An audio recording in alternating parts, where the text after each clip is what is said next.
good evening, depending on where you are in the world, and welcome to this week's training. Just letting everyone's coming in now. Again, just as normal, if you can see and hear us clearly, just let us know in the chat box. Good afternoon, good evening, good morning, and welcome. Just type yes in the box if you can see and hear us. We'll get started in just a few seconds. Drew? Yeah. I'm going to send you something that, in fairness, I should have sent you probably weeks ago, but you just need to just glance over this. Yeah. It's all Jenny's personal stuff in here. She told me everything, so. Where are you sending it to? To your email address. Can you not send it to me in chat? What is it, a document? It's a document, yeah. Oh. It's a Word doc. Okay. Awesome. Good stuff. So it is, what's the time? 2 minutes past 3 UK time. Welcome to this week's session where we're going to be interviewing Jenny for a session called Mindset and Business Breakthroughs. Again, most of you will know Jenny, or at least seen her on the calls. And how long have you been working with us, Jenny? Since September last year. So what is that about? September last year. Yeah. So didn't you say it was the best like 6 months of your life or 9 months or something you said, Jenny? Did that? Yeah, it's absolutely living the dream. It's been amazing. Excellent. So yeah, September last year. Again, we'll get into your sort of backstory in just a second. September last year joined us. Again, those of you who've been on the calls will know. I think it's fair to say you wear your heart on your sleeve, and we're seeing sort of, I guess, your transformation throughout that period. You know, a lot of low points. I think in fairness to say, but also you sort of come into a space now where, things are just going really well for you. So I just wanted to sort of bring you on just to hear about some of your lessons, some of the things that are working well for you, some of the things that didn't, and just really, I think, you know, I really like these sessions when we bring on clients and we interview them, because I think we can all learn from, your mistakes, and you know, also what's working really well as well. And I think, you know, more than one person that we're speaking to, and I know for us as well, your journey's been sort of inspirational, seeing the transformation that you've had from week to week. So I just want to sort of dig into that in a bit more detail, if that's okay. Yeah, absolutely. Yeah. Awesome. Thanks, Jenny. Yeah, I really appreciate it. So, just for starters, just tell us a bit about, you know, your background in terms of, you know, previous recruitment experience and your business now, and give us an overview of you. Yeah, so we started. So I used to do recruitment back when I was 20. I started out in recruitment, and I don't really know what made me do it, but I got into it somehow.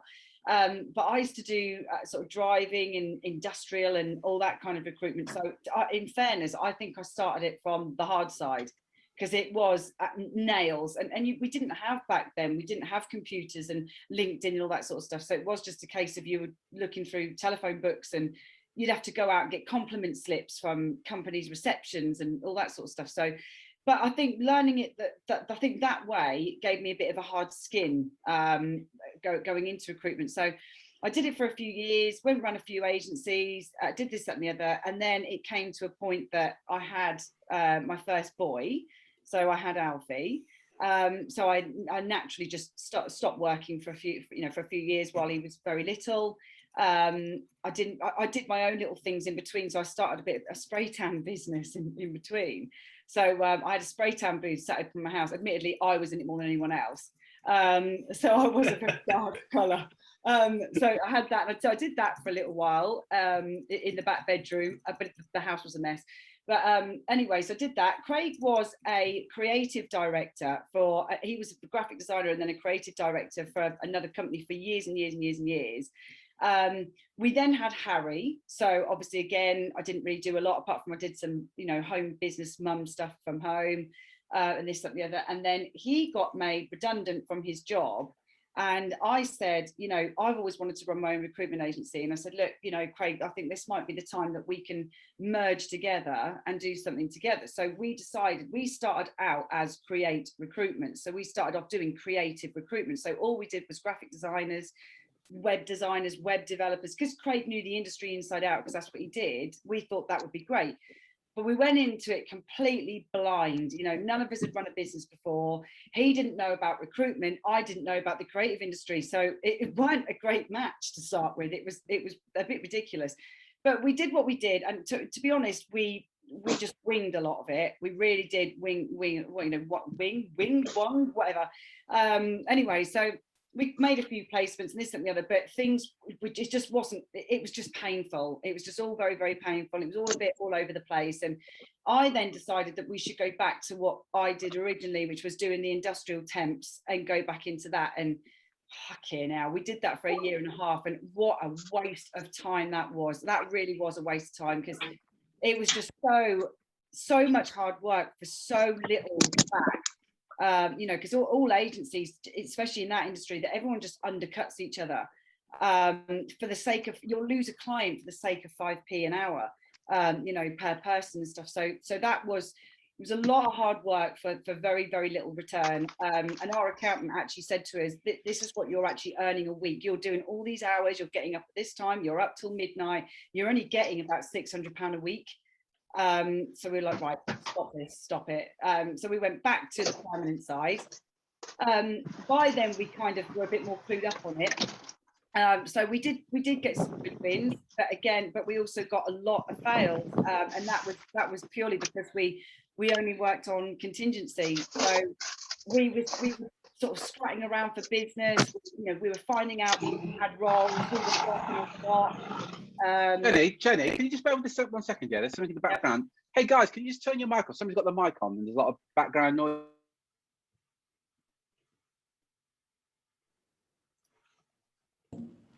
Back on. Can you hear me all right? Yeah. Yeah, so we were chasing business, ringing up, you know, doing what we used to do even back last year, you know, just trying to find the business, going in saying, you know, I know you've already got 3 agencies, but, you know, give us a go and let us have a chance on it. And we were just, I mean, we don't get me wrong, we made a few placements, but we also wasted a lot of time as well. So when it got round to the pandemic last year, we got to the beginning of it happening. And obviously, like everybody, we knew that there was stuff flying around with all the viruses and this, that, and the other. So I already started to think, oh, fucking hell, something bad's going to happen. And then it was lockdown, and then the kids were off school, and that's when I hit a bottom line. No, it was just like, oh no. So we had about 3 or 4 clients on the go, all on contingency, that literally rung us up that day or over the next couple of days and said, drop everything. We're putting everything on hold. So I went into meltdown mode, and I was like, oh my God, you know, we've just lost like probably about 30 grand's worth of work in a week. And then so after that, we had the kids home with us, and we tried to sort of, you know, keep going with it and keep doing this. But everyone here knows what it's like. You're trying to do that with 2 young kids. It was just, you know, it was just a nightmare.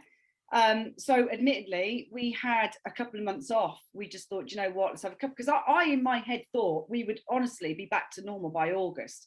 I thought we'll be back to normal, everything will be done and dusted, we won't even know what the virus is anymore. Oh, now weren't we wrong?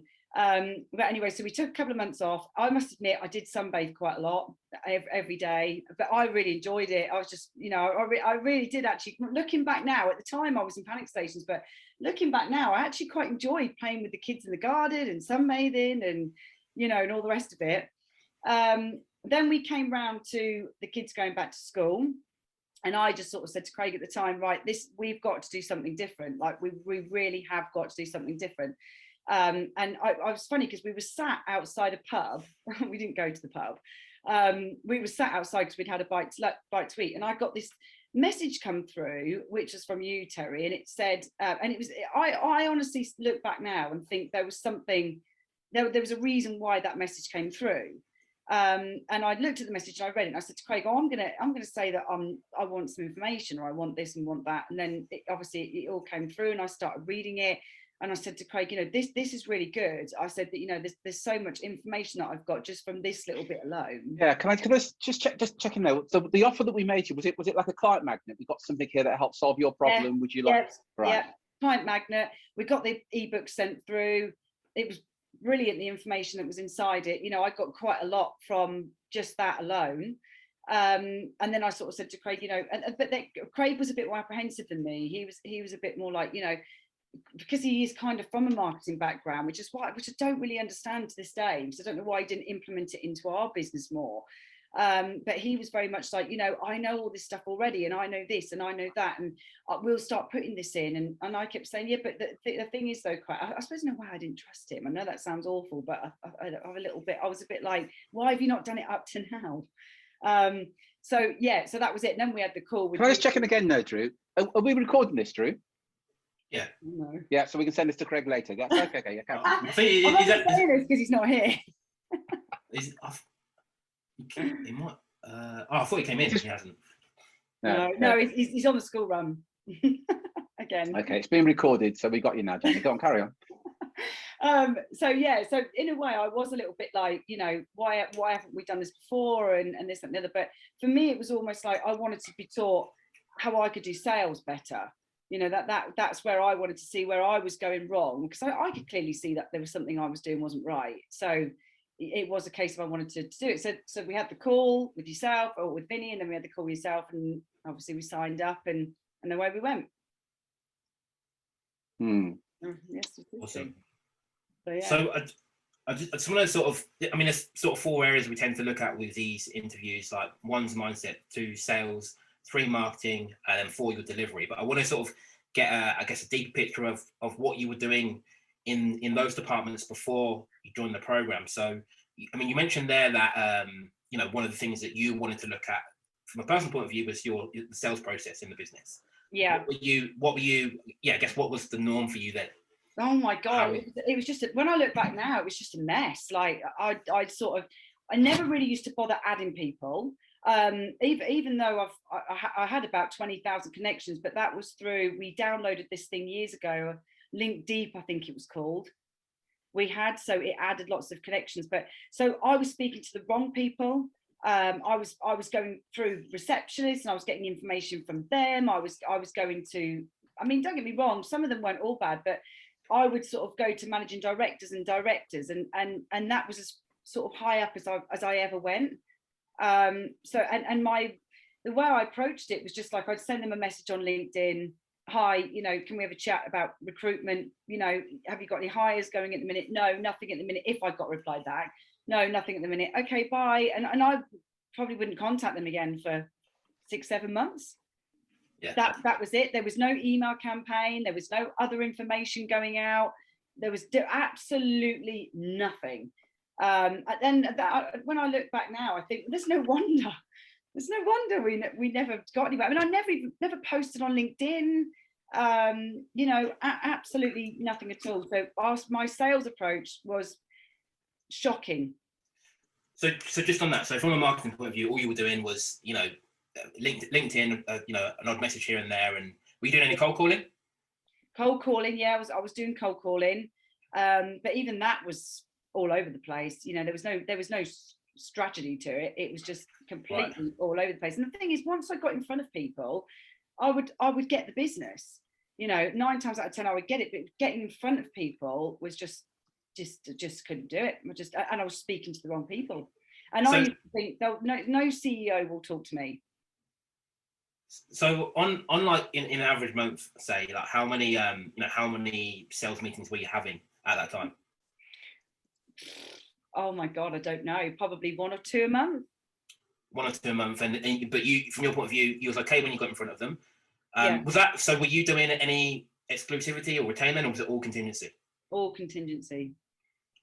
So you're okay when you got in front of them, but all the business you're winning was contingency. And then what was your fill rate like on the contingency assignments that you won?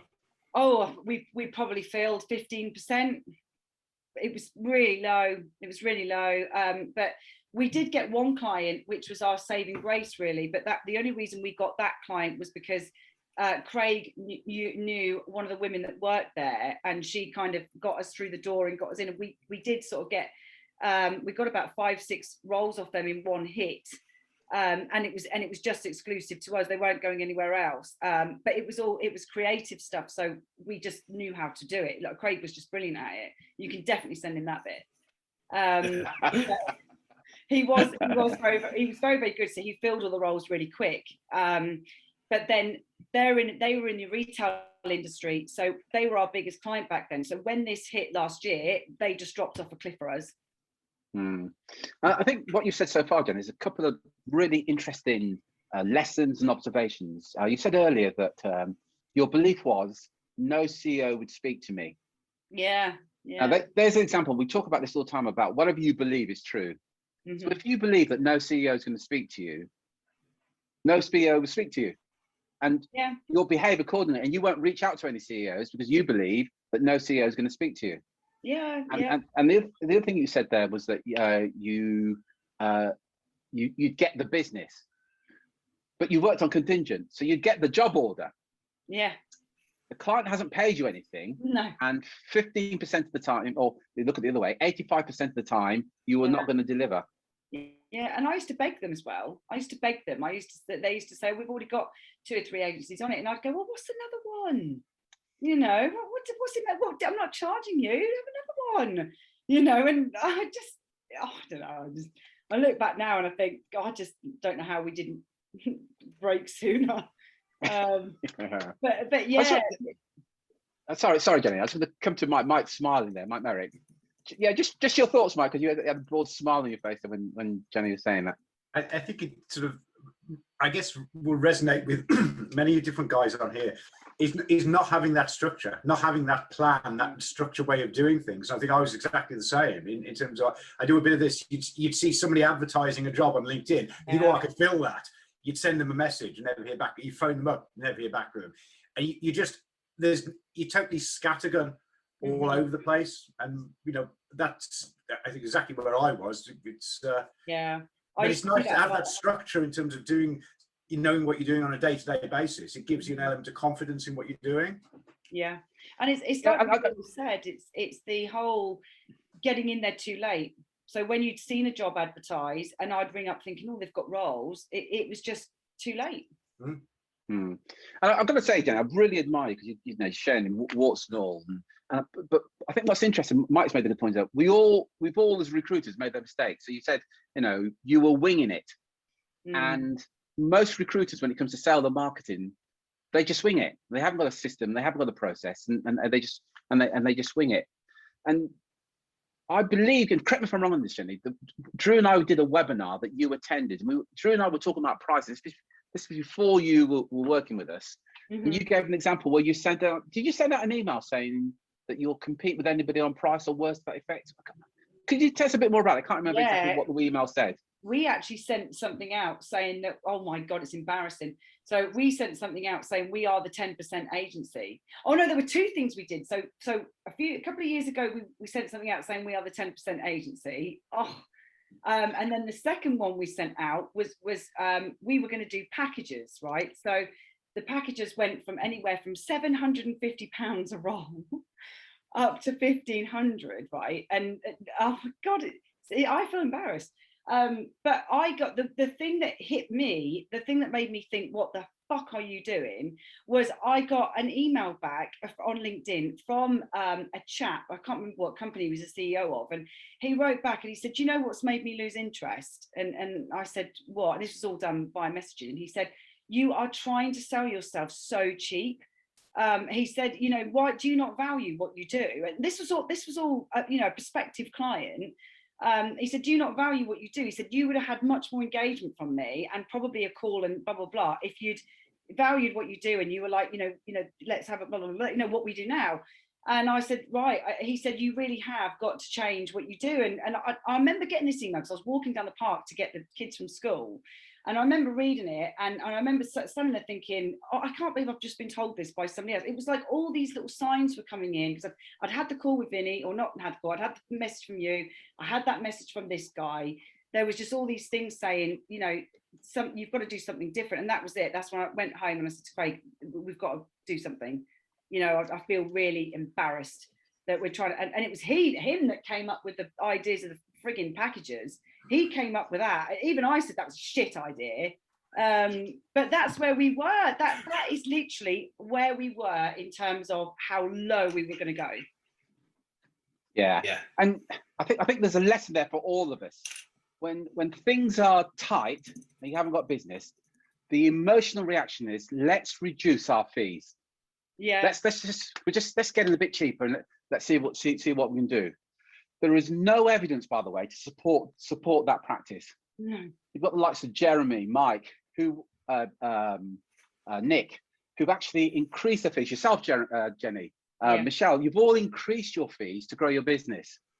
But the emotional reaction is, if I reduce the fees, we'll get more business. I just want to quickly just go around the room, because I'm out of breath. I've been running up and down the stairs. The kids are driving me wild. That's another story. I'm going to come to you first, Michelle, while I get my breath back. And then come to you, Nick. Just get your thoughts and feedback and observations, and I'm going to turn my mic off. Yeah, it's funny, isn't it? Although, I suppose what's really surprising and should be, really motivating to anybody, not least of all of Jenny's story, but how short a time frame it's been to go from, zero to this new sort of found success, really, recruiting at a much higher level, winning retained business, sort of being valued and having that worth all in, a matter of months, just by sort of following and putting in place sort of practices and procedures. So, that in itself, I think is excellent. It's the value thing, like you said there, Michelle. It's the value. We just didn't value ourselves at all. I mean, we barely had any confidence, let alone value for ourselves. And again, just listen to Jenny's language, lack of confidence, and how that impacts on the business. Just, and by the way, there's no criticism. All of us here, including Drew and I, have been in that situation where you're questioning what you're doing. But the moment you're questioning it, at some level, that's what you're giving out to your potential client as well. Thanks, Jen. I'm just going to come to Nick, then back to you, Drew. Nick, just your thoughts. Yeah, good afternoon. No, well done, Jenny. I think it's really inspiring what you've gone through, and I really appreciate you sharing. I think I wasn't as bad as you, but I think I was there, and I think it's really interesting. You've got a gift, you can sell, and you want to listen, and I think that's the priority is now you're really driven to make it work, and you were looking for a formula, a methodology, and that's what we're all here for. We're all looking for that methodology, and well done to you for getting it really quickly. But determination is amazing. So yeah, well done.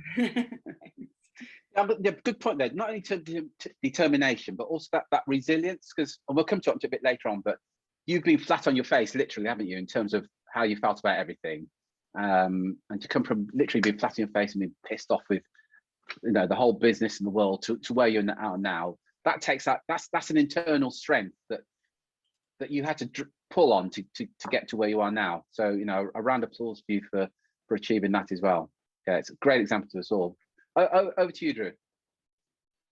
So cheers. Just want to check in with everyone else. Are you resonating with anything that Jenny said so far? To me, yes, in the chat box. And by the way, as we go through this, if you've got any questions or anything you want us to, or you want Jenny to sort of give more information on, let us know.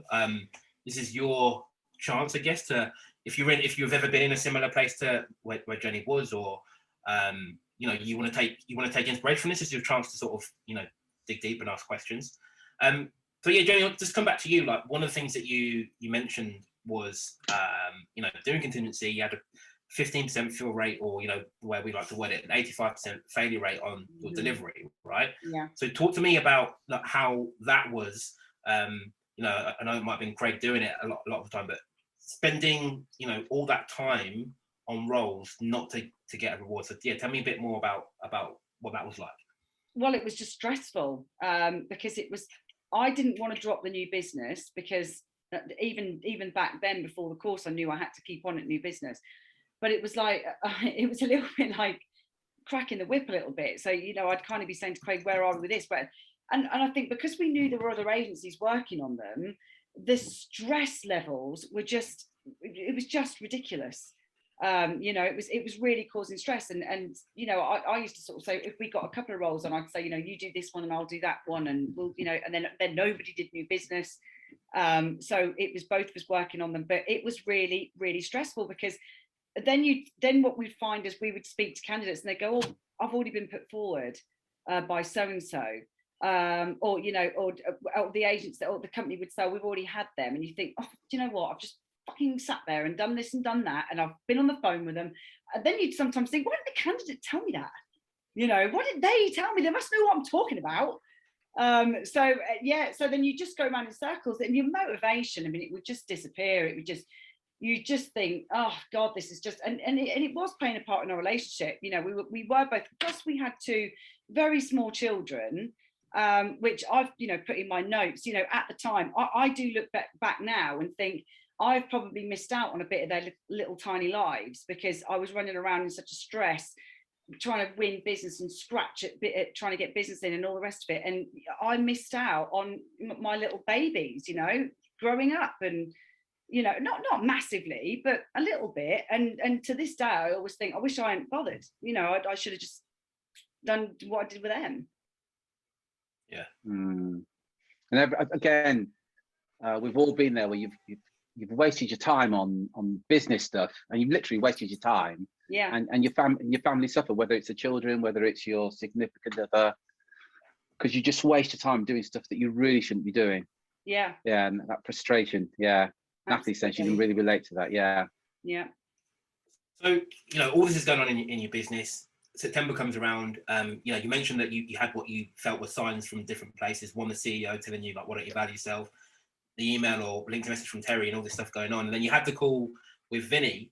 Just because I know, obviously, everyone on this call would have been for a similar process. What was that like for you, like having the first 15-minute call with Vinny? What was Well, what was that it like? was good. And the one thing that I remember about that call was, and prior to that call, was the fact that we had to qualify. So I said to Craig a couple of times, well, what do they mean by that? And I'm like, how rock bottom do we need to be? Should we lie even more and say that we're just about to be chucked on the streets? Or, you know, what do we say? Because I want to qualify for this. So so it was, and even at the end when he said, you know, you do qualify, I was thinking, fucking hell, I feel like I've just been through like an exam or something. But no, and it was good. But Craig was still very on the fence with it all. He was still, but then he's different with money than what I am, you know, and I'm sure some people can probably relate to this, but he's very careful. I'm not, you know, I just, like we've said before, Terry, I spend it before it even comes in. But for me, it was like I need to do this. I need to. This is my last chance. This is my last shot. If I don't do this and it doesn't go right, then we can quit and we can go back to doing normal jobs. But if we don't do it, we will never know. Okay. And then then the call, I assume you have the actual call with Terry where he walked you through the game plan. Again, I'm guessing the ideas that Terry shared with you were completely alien to what you were doing at the time. Oh yeah. I guess, what was that like? What were your concerns? What were your thoughts at the time? So when I first started the course, when we first went on it, I felt really, really overwhelmed. I almost felt quite anxious at some points. My anxiety was a bit through the roof anyway, so it didn't take a lot to tip it. But it was really the level of information, you know, what we had to do, what we had to change, what, you know, the bumpy mail, this, that, and I remember sitting there wondering, don't forget as well, like when we were in that ridiculous pandemic, we were renting at the time as well, and we still are, but we also got told we had to get out of our house because the landlord wanted to sell. So we started that course just as that happened. So then we were frantically trying to find somewhere to, because at the time as well, no one was being kicked out of houses or anything like that because of this pandemic. So the houses that were available were near enough next to nothing. So it was a complete and utter stressful.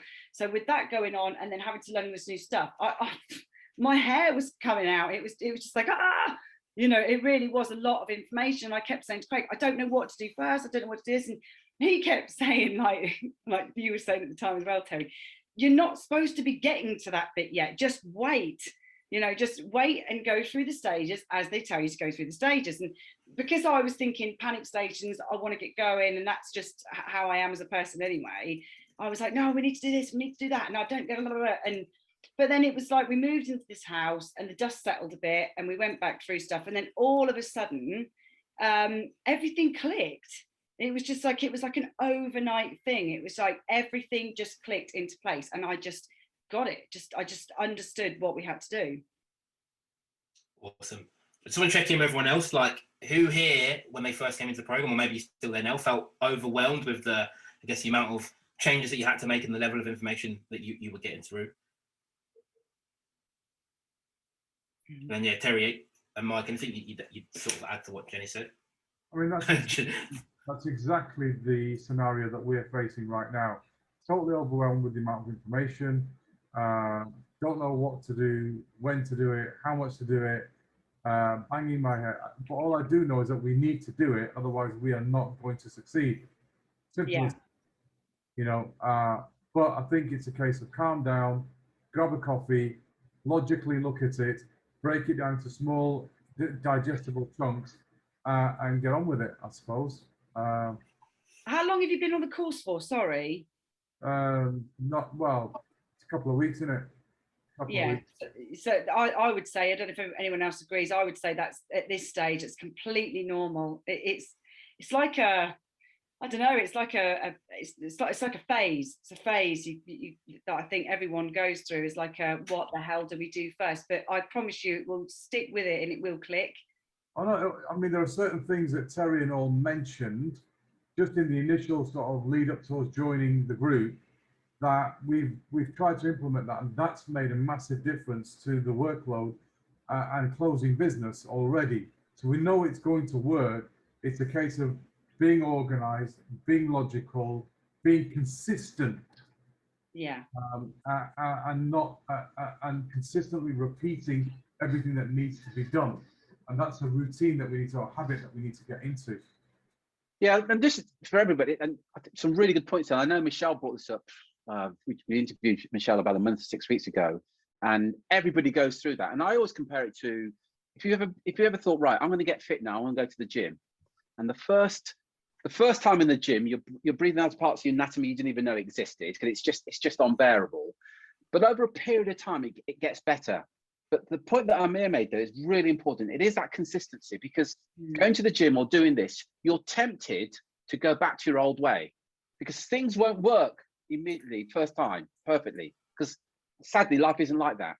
So part of you thinks, and this is the challenge that Drew and I and Mike have, is that, you know, we're talking to you and then somebody say, yeah, but I took this contingency role. And I think, why did you do that? Well, I haven't got any other business. So I thought I'm as well to take this contingency role.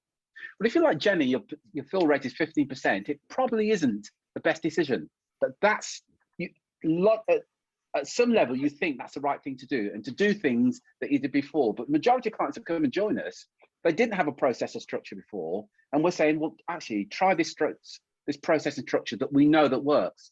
But understandably, there's going to be that resistance. So wherever you guys are, like Amir and Inez, and people like who come in, have just recently come in, that confusion, I promise you, it does get better. You know, Michelle talked about it 6 weeks ago when we're initially just like, what the hell?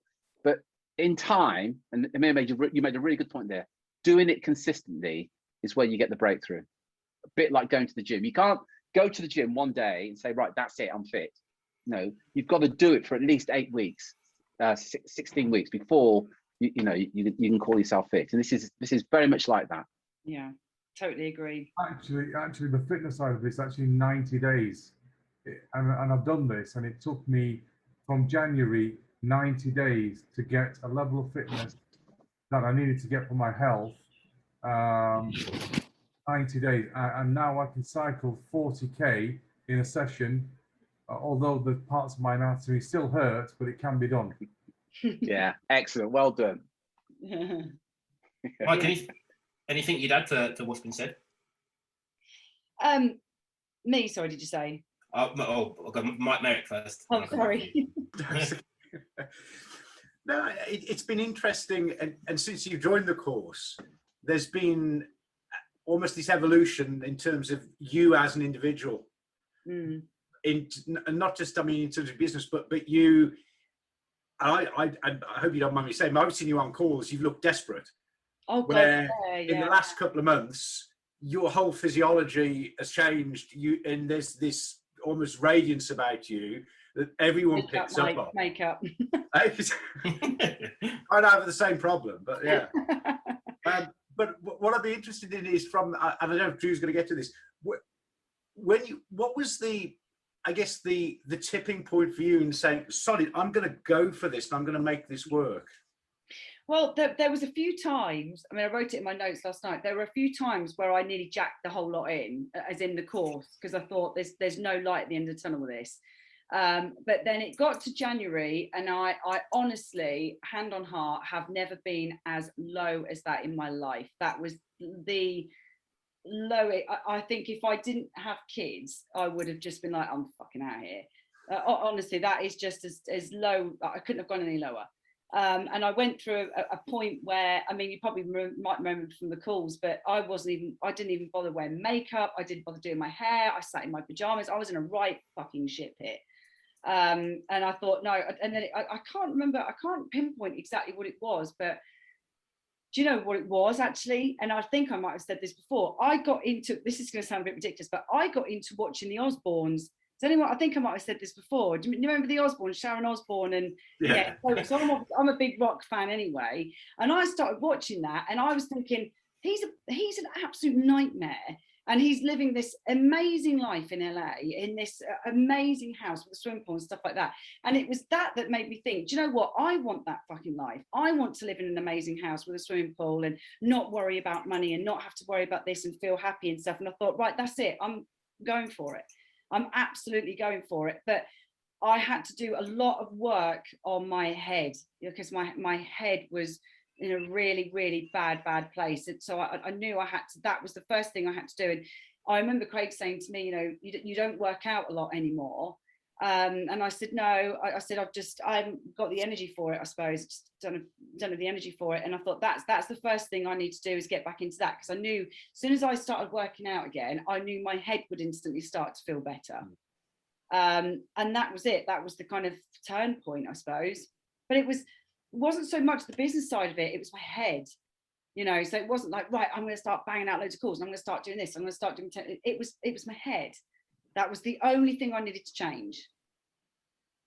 So what did you do on the, you know, we again resonate completely with what you said there, and we tell everyone it's not about the tactics, not about strategy, it's about the mindset that fuels all of that. But what was it for you? So I remember you said like January you was at your lowest point. I remember that second lockdown came in the UK. Yeah. Oh, Drew's gone off for for me. you. Yeah. So Drew, but you broke up then. Can you repeat the question? You broke up. Yeah. Second lockdown. Yeah. So I was just curious, like, what did you do mindset wise to? I said yeah. So second lockdown sort of triggered. Terry, can you take over? I don't know. I'm going to. Yeah. Okay. Internet, yeah. But yeah. So we talked about this offline. That the second lockdown, we believe that's when you're at your lowest. Yes. Where, because I can understand this well, because we thought we were coming out of it. And by the way, you thought that the virus would be over in August. We said July. So yeah. Yeah. But the second lockdown, because as we're coming towards Christmas, we're thinking, oh, maybe we can get together with a family. Then they say, no, you can't. And we had that lockdown. Yeah. And it really it knocked a lot of people, but it was really apparent with you, Jenny. You came onto the calls and we're like, shit, Jenny's not in a good place. Yeah. So what took you from Jenny's not in a good place to bring it on, buddy? You know, I can do it. So the first thing was the Osbournes, because do you remember Craig when we used to watch them? Craig's alive, by the way. And then the second thing was that book you told me to read, Terry, the How to Be a Badass and Stop Doubting Yourself. So that was the as well as the other book that we'd read, the Brian Tracy book. So that was the first book that I read, and that was the one where I really resonated with a lot of it. You know, a lot of what she was saying in it, and a lot of the situations, and a lot of the things that we've been through in the past, and a lot of the things. There was just a lot of things that I could relate to, and that's when I started reading that's when I started getting some direction on what I needed to change. And what I needed to how I needed to change my thought process. So that it was the book that did it. That book that started it, and then I just got so into it, and that's when I ordered the 5 a.m. club, and then I ordered the Miracle Morning or Morning Miracle, whatever it is, which I just can't speak more highly of, really. Excellent. Yeah. So, go on, Drew, up to you. Go on. I was just going to say, a question from Leo here. It said, what bad habits did you decide to get rid of, and what habits did you take on that were responsible for the change? Bad habits that I was going to get that I got rid of was I suppose thinking negatively, because that's what I used to do all the time, was think negative. I had no structure to my day whatsoever, so I knew that was a habit that I needed to break. I needed to get some structure. What other things did I do, Craig? I bet you're not even listening, Ian. I didn't think you would be. So there was that. There were a few a few different things really, but the habits I brought in were basically everything that the Miracle Morning is. That they're the habits that I brought in. It was literally like, right, I started reading this book, started reading what I had to do before, starting from sort of 7 in the morning, and that's where the change began, and that's where it started. So take us through your morning routine now, please, Jenny. Hang on, sorry, Toby. Craig. Just going to pop my head in.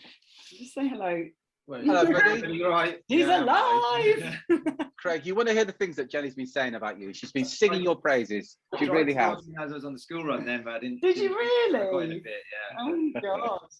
But I was just over here and then. One of the big things I think that the mindset change for Jenny was the whole allowing negative feedback or negative comments and responses from people when she's selling, just to bounce off her, really.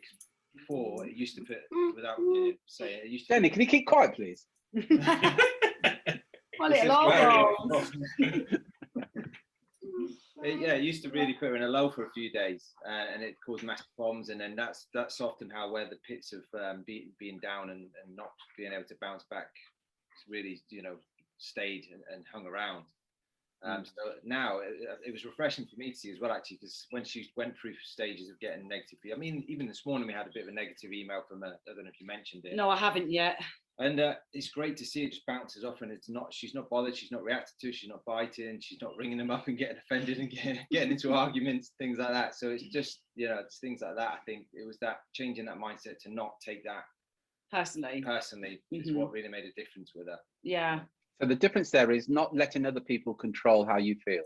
It was all about toxic people as well. There were far too many toxic people in my life that were saying things that were just not very nice, and and I just had to really distance myself from anyone that was toxic, or anyone that I was having any conflict with, or so it was about cutting them out really, and like Craig said, just not reacting to anything. It was a regular thing before we did the course. It was becoming a bit of a weekly occurrence where I'd call it my G up talk with Jenny, where I'd have to G her up again, and don't worry about it, let it go, don't be offended, and these people don't mean nothing, there's plenty more. But often it was a bit of a struggle to get it to sink in, especially because we're so close as well. I think I'm the first person to take the brunt of it sometimes, which was also a stress as well. So yeah.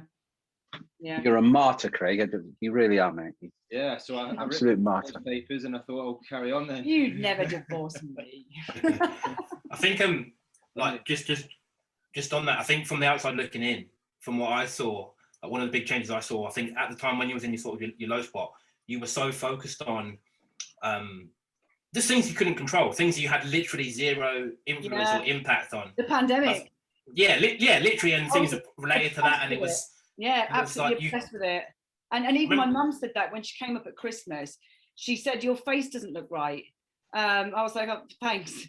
And she said, "No," she said, honestly, she said, "Your face doesn't look right." She said, I'm really worried about because my mum works in mental health, you see. But she said, I really am worried about your mental health. She said, "You seem so not right at the minute." And in one way I was thinking that's because you're here, because she does my head in. But then but also it just wasn't, it was just in a really, really bad place, and I didn't even want to celebrate Christmas. I just wanted it all over. I just thought this is just awful. So like just on that, like one of the things that you mentioned before is that you really sort of dialed in your morning formula, and we always talk about the reason the morning routine is so important, because it just sets you up for the day. So yeah, just curious, like what is your morning formula? What do you do? Yeah, so this is what I'm honestly passionate about, because I used to be, I am not a morning person. I used to swear by it. But this book literally has changed everything about how I start my day. Honestly, it is incredible. I cannot I want to speak to this man and say, look, I want to be an advocate for your book, you know, because so it basically, I was getting up about, I don't know, 7:30, 8 to sort the kids out and this, that and the other.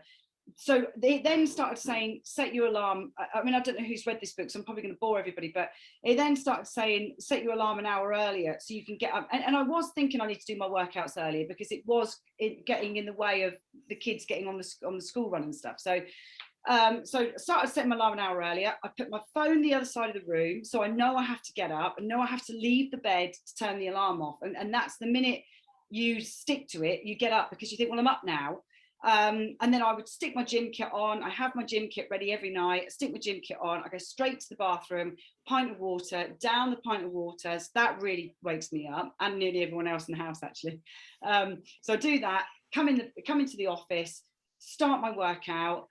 So I do about a 40-minute workout, and then I do a 10-minute ab blast. Then I do 10 minutes meditation.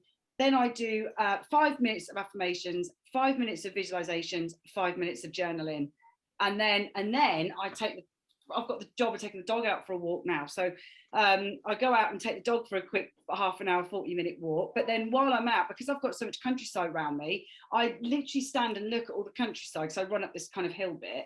And I just, in my head and out loud, I say all the things that I'm grateful for. So I'm grateful that I've been able to run up to the top of this hill and look at this countryside. I'm grateful that I've got a lovely dog with me. I'm grateful that I can stand here and listen to this ace music. And that's what, and it just sets my day up, you know. By the time I get home, I am just absolutely buzzing by the time I get home. Awesome. And that's it. But now I've even gone to setting it an hour earlier. So I was doing it at 7. So now it's 6. Actually it's 3 minutes past 6. I don't know what that 3 minutes difference makes, but it seems better in my head. So now it's 6 o'clock that I do it. And honestly, the first 1 to 10 days, like it was saying in the book, was really hard. It was really like, oh my God, I don't know if I can do this. But then 10 to 20 easier, but you start seeing the benefits. 20 plus, it's part of the routine now. It's part of how the day starts.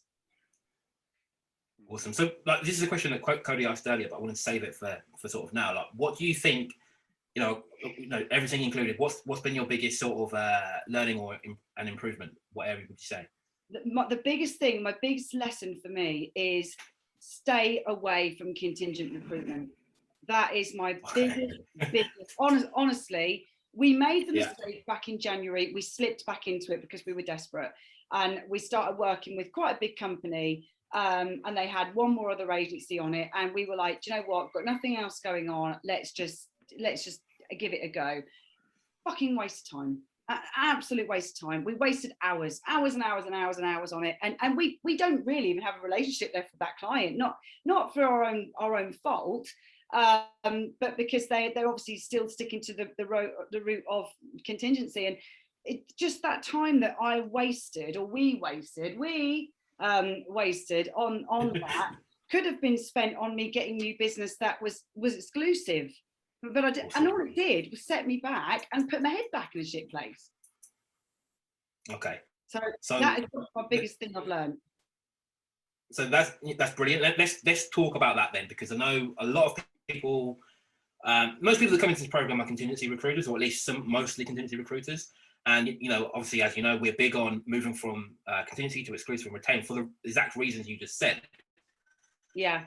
The question people have, though, is like how? So for you, you know, you're doing contingent. How did you, I guess, like, yeah, what was the, you know, for someone who's where you were, what advice would you give for them if they want to make the transformation?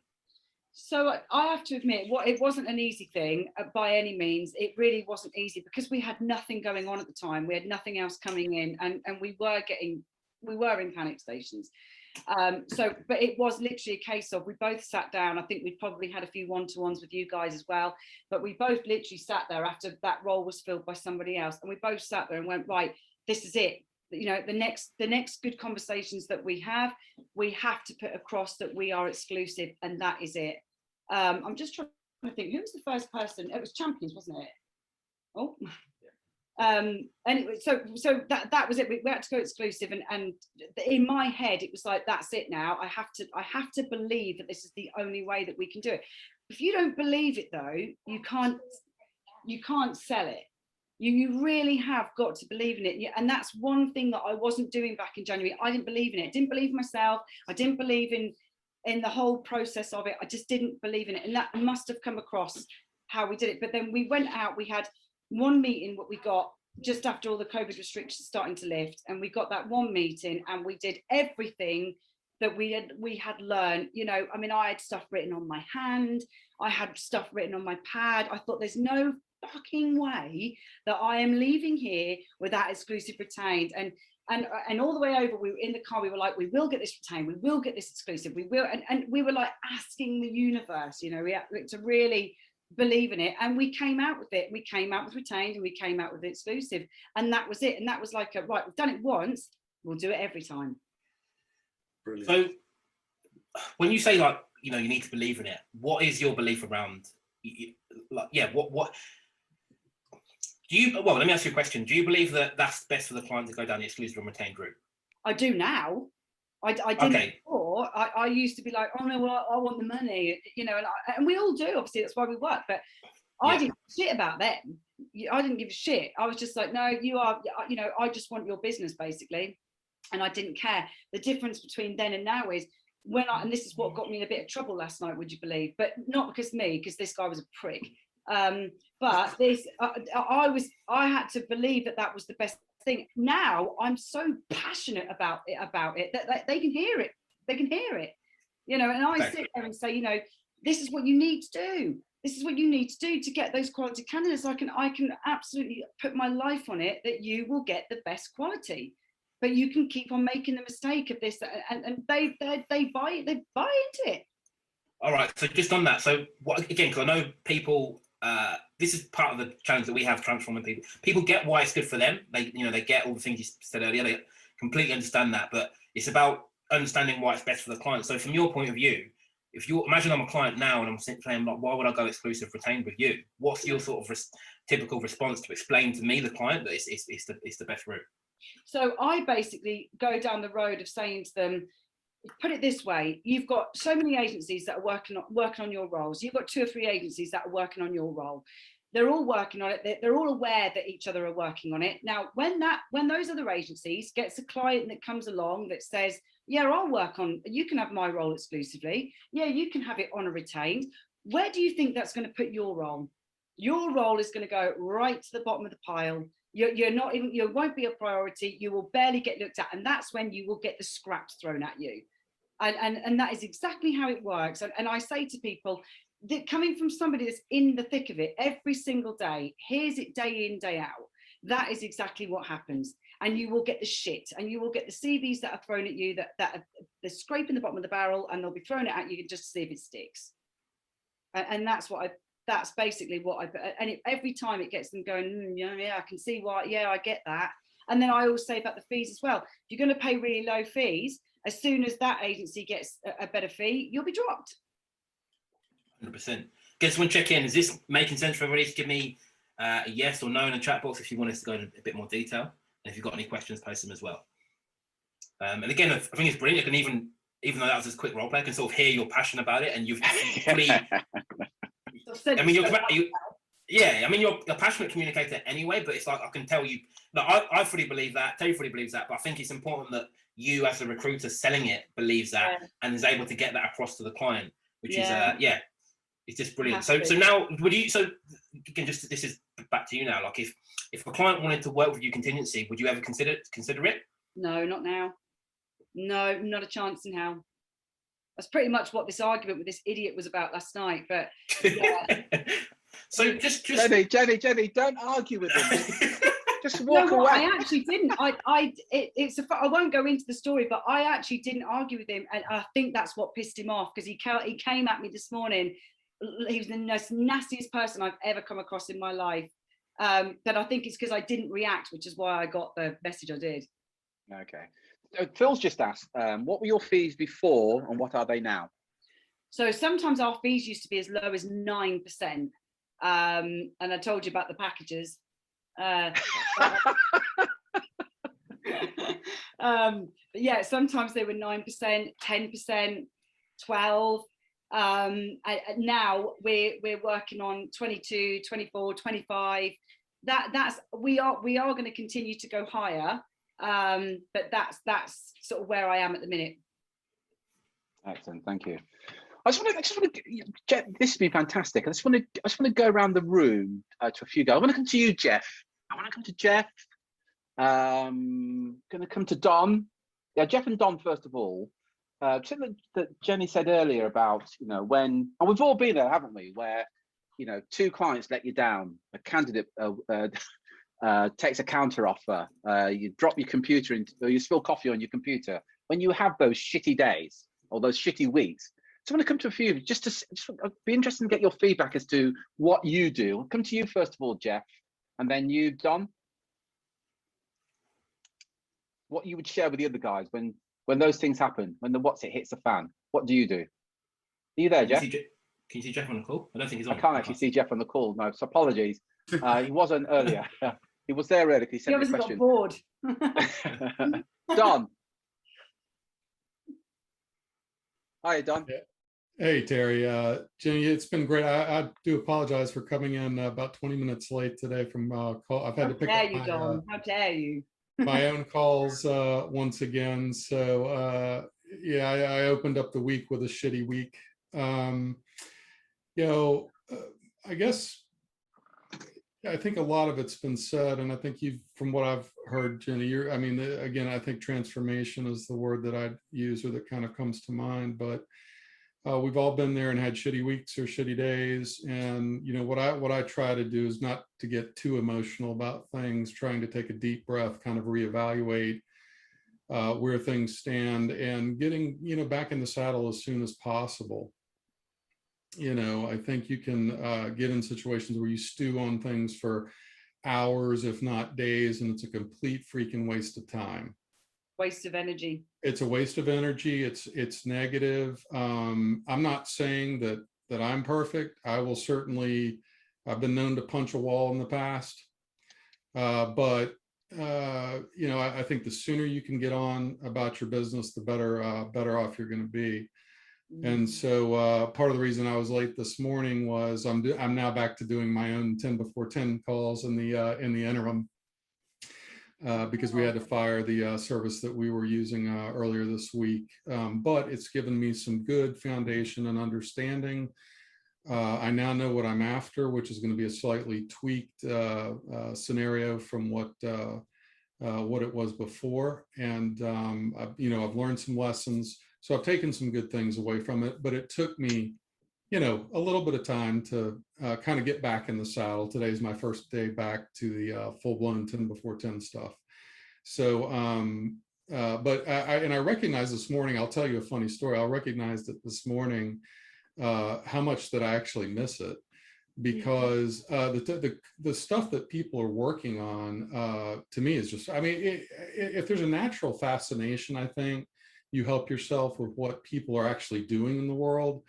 I had a marvelous conversation with the CEO of a company this morning. I don't know whether we'll ultimately get business out of it or not, but the work that she was doing was fascinating. And I was just captivated by it. So just getting out there, getting back in the saddle, getting in the mix of things, talking to people. My default is I'm going to go, talk to somebody. Right. And the other thing I would just throw out there, I added this question at the beginning of the year. I can't remember who came up with it. It's probably immaterial, but when you're doing your nightly journaling, and this goes along with the gratitude piece, consider adding the question, who have I helped today? Great question. It's a very simple and straightforward question. It's answerable with names. I've used some of the names of the people on this call in answering this question. Some of the people on this call could probably use my name in answering this question. The question is, who have I helped today? And the spirit of the question really and truly is beyond what I would call the prototypical quid pro quo. Mm-hmm. This question is designed to really make you think about all of the people that you've helped. Now, I'm going to write a blog post about this one day, because I've been doing this since the beginning of the year. I guarantee you I've got 100 names already. Okay. And I don't know what I'm exactly going to extract from that yet. Hadn't figured that piece out. But I think it makes me feel better at the end of the day, being able to answer that question with at least one name every single day. So try it. Yeah. I think you'll like it. It'll just make you feel better. Awesome. Thanks for that, Don. And just so you said, I think you said, Don, that coach used to say to me when you're in those negative states, my coach used to say to me, what are you saying to your emotions now? He said, because what you do is you can feed your negative emotions. So somebody pisses you off, you constantly feed that negative emotion. And he said, just be aware that you're feeding that negative emotion. And just being present to that is a real game changer when you're aware it's not them, it's the conversation you're having with that negative emotion, whatever it is. I just thought I'd share that with you. Cody, I want to come to you next. We're going to come back to you in a second, Jenny. I want to talk to you about timing, how long it took, and also about marketing. I just want to get some feedback from Cody first of all, then we're back to you, Jenny. Yeah? Yeah. Good morning. Sorry, Cody. Good morning to you, sir. Yeah, good morning. So what's the question again? Yeah, so the quick question is, I just want to go around the room to a few people as to what do you do when you get in that, when you have those shitty days, for one of the scientific word.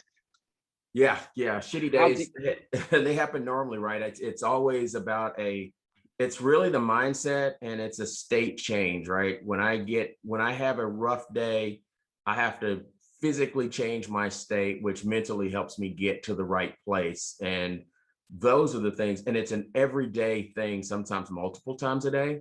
I mean, we have a legacy client that we've got this, it's a small retainer, very small. And then we get paid when we make the placement. Well, we made a hire, they made an offer. The candidate, after months and months, declined the offer.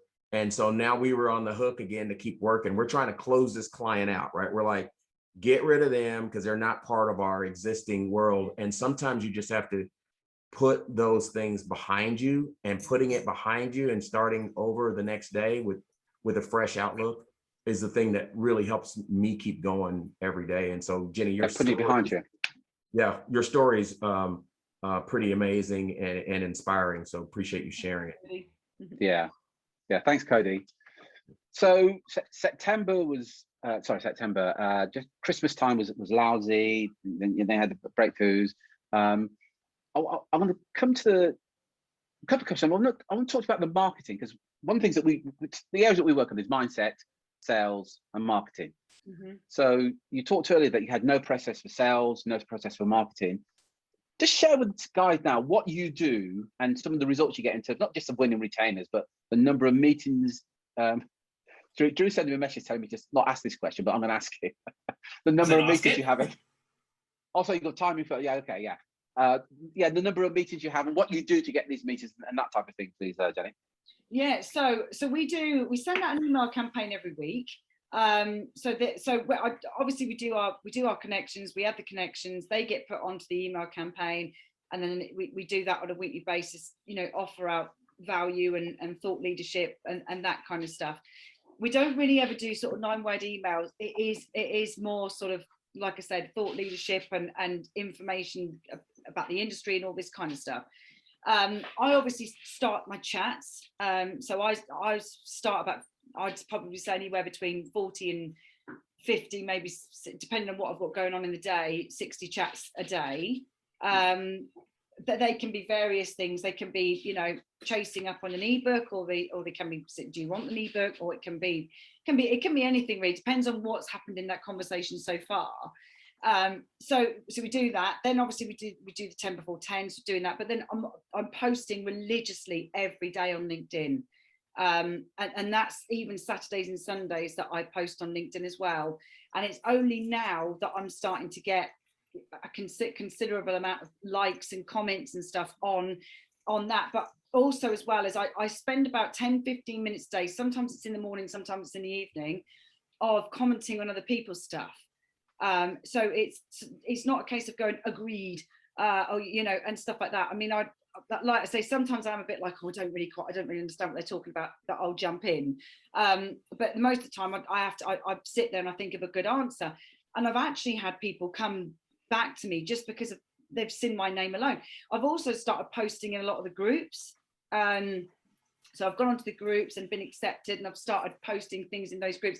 And yesterday I had a woman came back quite late last night, and I thought, oh, I don't recognise her, and sort of looked through the messages, and I thought, I haven't spoken to her. And she came and she said, you know, seeing your stuff on the group, on this whatever group I was on, and she said, you know, we're going to be looking for a CEO, a CTO, a CFO. Wow. Yeah, there was about 5. Is this something that you can help with? So after I kind of peed my pants and ran around the house, I said, yeah, you know, but I tried to play it cool. So I was like, well, you know, yeah, maybe, you know, yeah, you know, absolutely. So she sent me a calendar link, and I booked in, and we've got the call booked for tomorrow. That was just off a group, just off joining this group. And then a couple of the meetings I've had have just been off other people's comments, you know, commenting on somebody else's stuff. You know, so some of it's come from there. So I mean, this week's been a little bit quieter, but that's because I had so many calls last week. So I'm probably getting,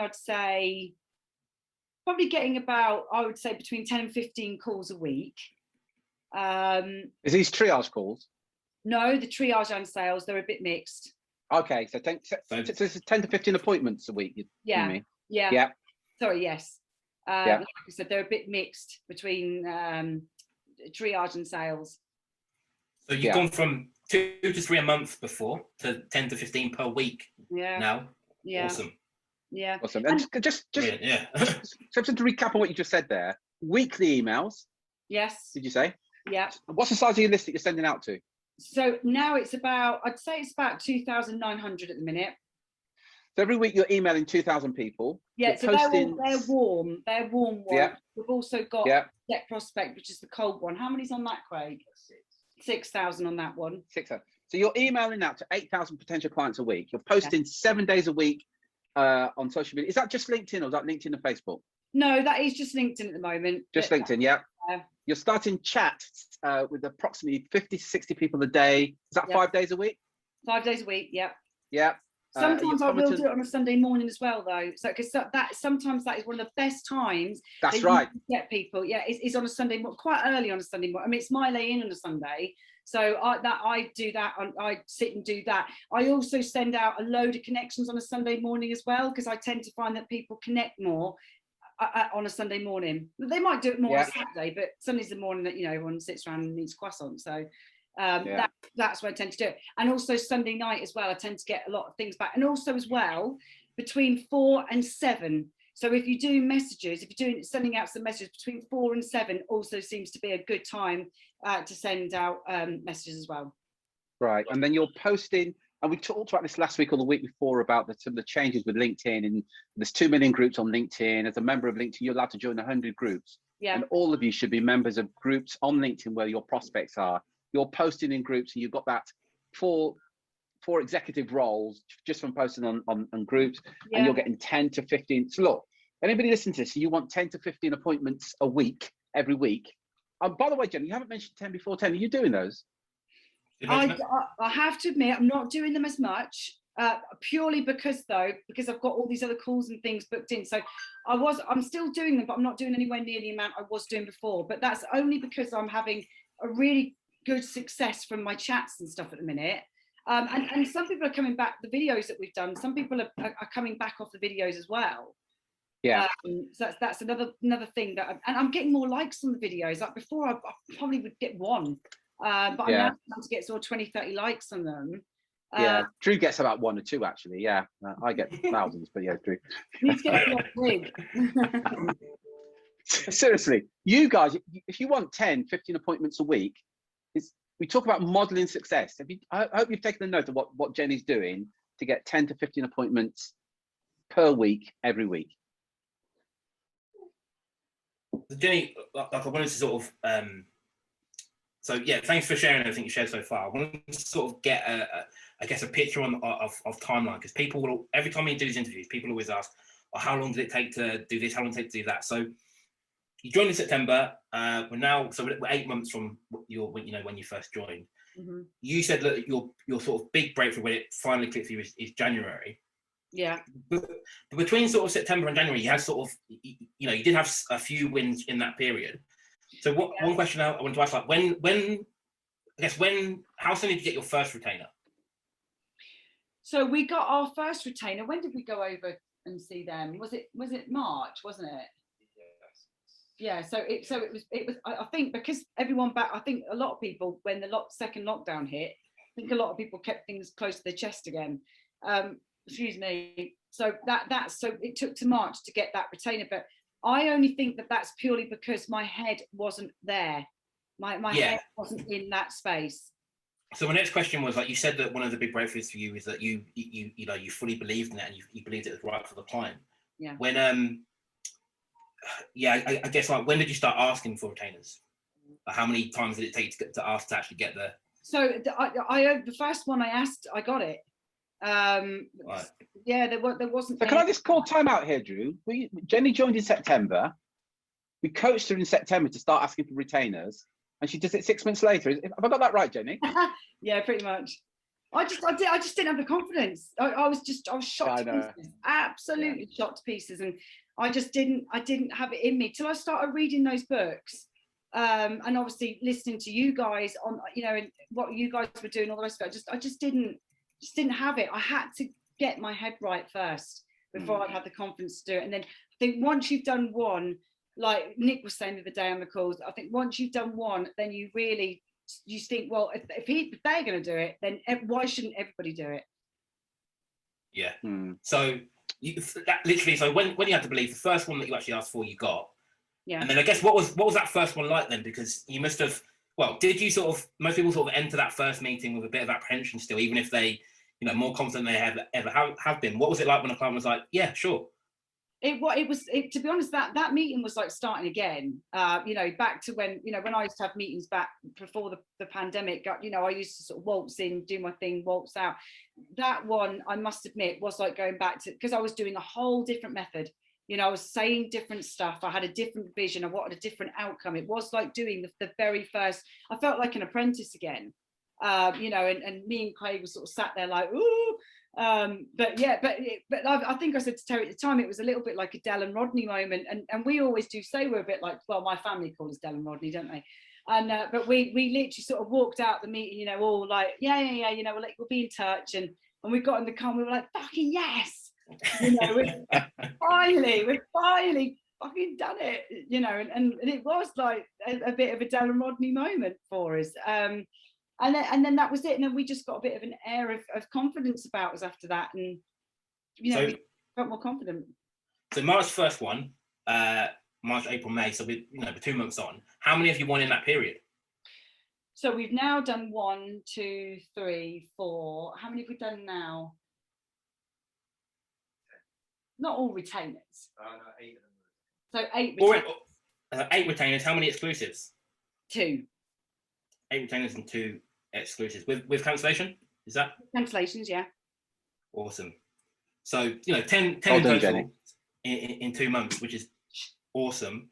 What would you say? I guess, like, if you could sort of, so for anyone who's where you were, probably comes on these calls, here's people getting exclusive with cancellation, here's people getting retainers, but isn't asking the question because they don't have the belief yet, don't feel quite confident, not sure how to say it. What would your advice be to either them or you 4 months back? What would you say to someone like that listening in? So I would honestly say, if you haven't done it already, is and this is amongst a few other things as well, is honestly really read books that are going to make you feel like you are worth that, why you deserve to have that respect, why you deserve to have that life, why you deserve to earn that money. Listen to podcasts. Stephen Bartlett is another one that you listen to more than me, don't you? But Stephen Bartlett's a really good one to listen to. They're the sort of things that I would do, but you really have got to say to yourself, this is it, and I've got to be prepared to walk away if they're not going to do what I want them to do. And you have to get that air of authority around you. They have to know that you're just going to go, well, I'm not interested then. And you really do, you really do understand. I think once you've done that first retainer, you've got that first exclusive, it will come more naturally anyway. You will kind of, because you won't be in panic stations because you've got something coming in. But that is what I'm saying. You've like I say, you've really honestly got to believe it in your own mind to be able to do it. If you don't believe it, it won't happen. And so what's the sorry, Terry, you go. I was just going to say very quickly, there's another book on mind in the inner game. It's The Secret of the Millionaire Mind.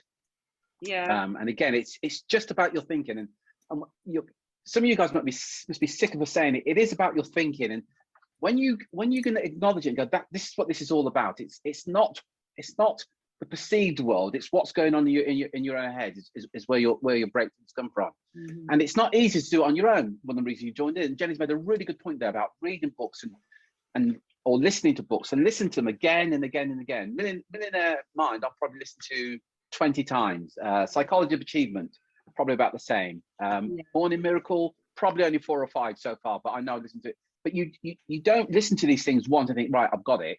Mm-hmm. I'm sure you'd verify that, Jenny. You do. You listen to it again and again, and you learn more every single time. Yeah, and I went through highlighting stuff, that really sort of, that I really wanted to go back and remind myself of it again. And I would even come into the office in the morning, and I remember, and I told you this the other day, Terry, Craig walked in one day and he said, how come your book's in here, Miracle Morning Book? And I said, because I sit and read in here. I sit and read and remind myself of stuff, and and I think any information that I also listen, and this is quite cheesy, but I also go onto YouTube and put inspirational quotes, and they'll have all the Americans come on, and people that are really like, all the music's very theatrical, and and I don't do it so much, it's more now, do I? But I have it on full blast, and I'm not joking. By the end of it, I want to go into a boxing ring. And because I used to feel that pumped up after I listened to that, and that was one of the things I used to do religiously every day. I'd come in YouTube, find an inspirational one, stick it on, and I'd sit and I'd do my messages while I'm doing it, and they'd be like full stops and exclamation marks, and because I was really pumped by the end of it. But they're all the things that I was doing, or that I do. Awesome. I just want to sort of highlight something that's happened in the 2 months. So you've won 8 retainers and 2 exclusives. So that's a client that you've won where you've guaranteed the payment as long as you do your bit, right?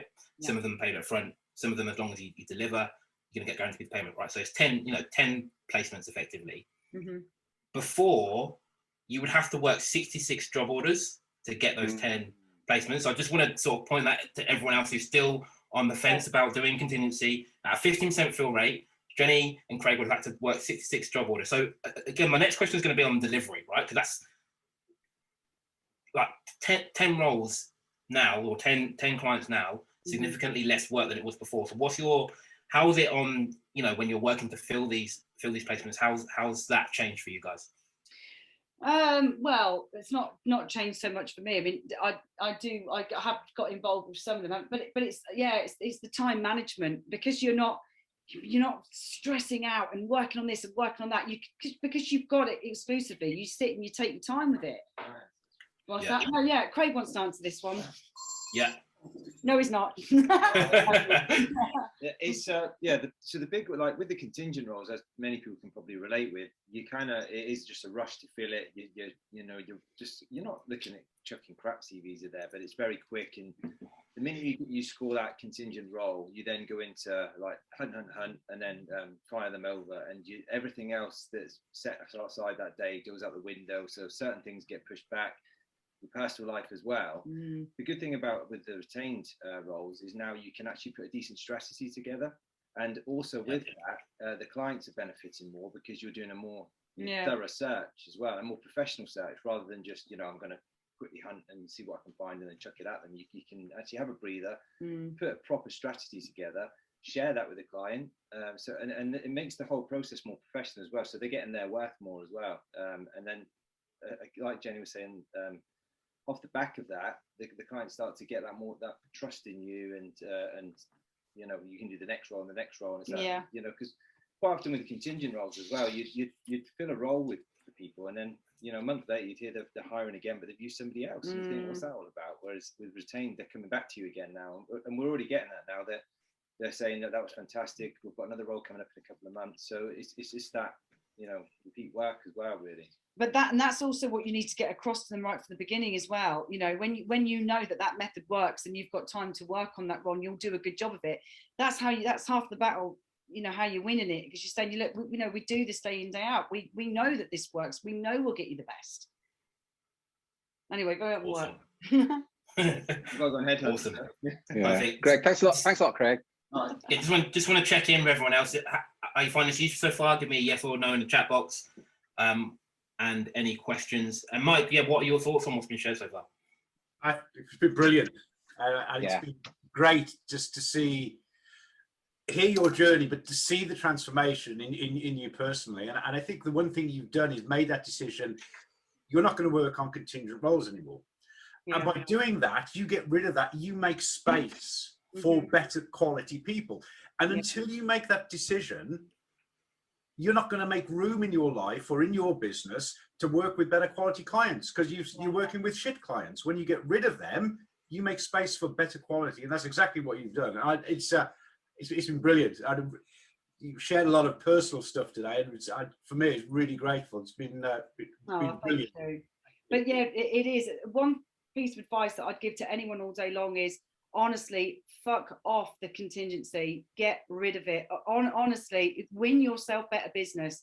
People that are serious. That I know most of the guys on this are doing it anyway, but it's one of the biggest mistakes that we've ever made. That potentially could have nearly finished us. So yeah, it's just get rid of it. If they're not serious enough, then get rid of it. Oh, and the other thing just to add is that my kids were under strict instructions not to come into the office today because Jenny was being interviewed. Smart move. Yeah, I don't know where my little boy is either. He's not around, thank God. Awesome. Perfect. Terry, just come to you. I just want to get what your key takeaways have been before we wrap up. I know there's been sort of a lot shared. Yeah, I think the big one, I think, for everybody, myself included, is it's about, we talk about something about modeling success. See, if you do that activity that Jenny's doing, you're going to be there or thereabouts. And look at the numbers there. She talked about, was it eight retainers, 2 exclusives. But you then look at the activity, and anybody looking at the activity think, well, it's hardly surprising, really. So there was that. And the other thing is that Jenny admitted, and I think everybody that joins us admits, it's not easy when you first join. But you do have to persevere. And some people can't. So yeah, sadly, we do lose people by the wayside because they just can't. And they make that decision to go back to the way they were doing it before. Even though it wasn't working, they will go back to it because that's the way that they know. And Jenny was quite honest and said she was winging it. Majority of recruitment, majority of your competitors are winging it. They've got no process, no structure, nothing whatsoever. And I go back to the activity that Jenny's doing and think about your competitors, and you've got access to all that information. Can you understand the massive competitive edge you have over your competitors? Jenny's picking up leads from groups. Your competitors have no idea, absolutely no idea how to do that. I just want you to just appreciate what you got there. And the final thing is, it's so apparent that Jenny so believes in the benefit to the client in getting the retainer. Yeah. You start communicating the benefit to the client, and the client will be buying from you. Because as human beings, we're selfish and we only care about ourselves. So you tell them how they're going to benefit from working with you on a retained basis. Yeah. And I thought, there's that. And just finish, Jenny. I was going to say, you were absolutely fantastic. I know you were really nervous about doing this, but you've been brilliant. And yeah, thank you very much indeed. Thank you. Nervous. But yeah, it's okay, been back to you, Jenny. Thank everyone for listening, and I hope I haven't bored anyone too much. Not at all. You've shocked a few people. I know. just one more question, Jenny, before we finish up. Like, what's next for you? Like, what's the next sort of thing that you want to improve in your business, thing that you want to change and get better at? I don't know really. I mean, I'm just really enjoying the journey as it is at the moment. I'm really enjoying what we're going through, and I think one of the things that for me, and that Terry will remember this, is so I touched upon earlier that we're in a rented property at the moment, and we've never been able to get on the property ladder for this one reason or another, and it's one thing that's been really doing my head in for quite a long time now. And last year I said, you know, when we joined the course, I want to buy a house, I want security for my kids and this, that and the other, but I didn't believe it. I just didn't believe it. I didn't believe that we could do it. I didn't believe that we were going to start doing it. I just didn't believe it.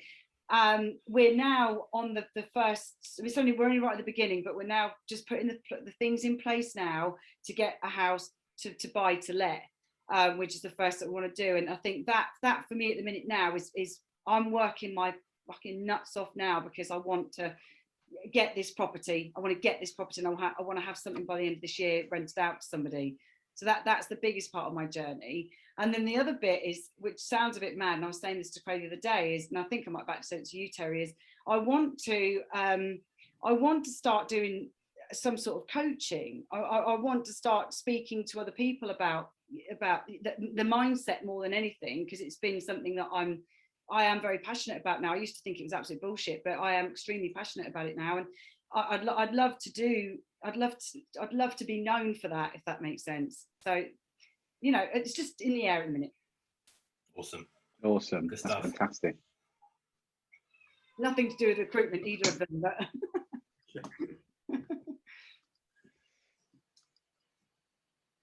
yeah. Listen, Jenny, again, thank you very much. Thank you, everybody, for joining us. Mike, Drew, everybody, thank you so much for joining us today. Absolutely brilliant. Tomorrow we've got the triage feeders. Look, if you're not getting, Jenny's getting 10 to 15 appointments a week. Come and join us tomorrow, and we'll share with you some of the things that Jenny's doing to get 10 to 15 appointments a week, every single week. And please note that Jenny's not even doing any 20 before 10s. She's getting 10 to 15 appointments a week. Mike gets 8 to what do you get, Mike? 8 to 12 a week without picking up the phone? Yeah, on average about 10. Yeah. Just picking up the phone. This is just through chat. Then some people, and I'm yet to persuade Jenny to pick up the phone more often and do more 20 before 10. What would that mean to you? What would it mean to all you guys if you're getting 15 meetings a week, every single week, with hiring managers? So come and join us tomorrow, and we'll cover some of the things that Jenny's doing and that you're going to be doing to get more meetings.